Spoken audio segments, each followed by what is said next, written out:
নিজে পেনাল্টি না নিয়ে সেটা দিচ্ছেন এমবাপ্পেকে। রিয়ালে ভিনি এমবাপ্পে জুটির রসায়ন জমে ক্ষীর। এই জুটিতে ভর করে মাদ্রিদ পাচ্ছে জয়, ড্রেসিং রুমে বইছে সুখের হাওয়া। কিন্তু মাদ্রিদে এ জুটির রসায়ন যেন চোখের বালি হয়ে বিঁধছে নেইমারের চোখে। তাই তো রিয়ালের পাকা ধানে মই দিতে লেগেছেন উঠে পড়ে। আসলে ঘটনাটা তবে কি জানতে চাইলে ফিরে যেতে হবে পেছনে।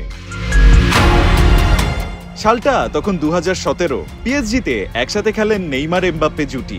শুরুতে তাদের সম্পর্ক ভালো থাকলেও সে সুসময় টেকেনি বেশি দিন। পরে মেসির মতো মহাতারকা এসেও মেলাতে পারেনি এ দুজনকে। অনেকটা সময় একসাথে তিক্ততা নিয়ে কাটানোর পর বিচ্ছেদ হয়ে যায় এ জুটির। নেইমার চলে যান সৌদি ক্লাব আল হিলালে, আর এমবাপ্পে যোগ দেন তার স্বপ্নের ক্লাব রিয়াল মাদ্রিদে। রিয়ালে যাওয়ার পর ব্রাজিলিয়ান খেলোয়াড়দের সঙ্গে এমবাপ্পের সম্পর্ক বেশ উষ্ণ। বিশেষ করে ভিনিসিয়াসের সঙ্গে এমবাপ্পের সুসম্পর্ক একেবারেই প্রকাশ্য। সেটাই যেন মানতে পারছে না নেইমার। রিয়ালের সুখের ঘরে আগুন দিতে ভিনি রদ্রিগোদের পাঠিয়েছেন সতর্কবার্তা। বলেছেন এমবাপ্পের সাথে খেলা নাকি নরক যন্ত্রণার মতো। ইউরোপ ওয়ান নামে একটি পডকাস্টে এমনই তথ্য ফাঁস করেছেন ফরাসি রেডিও প্রেজেন্টার সাইরিল হানুনা। তা সে খেলা নিয়ে নেইমার মুখে যাই বলুক, এমবাপ্পের সাথে তিক্ততা নিয়েও 6 বছরে একসাথে তারা খেলেছেন 136 ম্যাচ, করেছেন 54 গোল।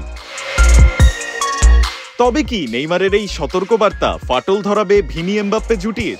নাকি নেইমারের বুকের জ্বলুনি বাড়িয়ে দিয়ে ভিনি এমবাপ্পে জুটি ফুটবলে লিখবেন নতুন ইতিহাস? রায়ান আহমেদ, ৭১।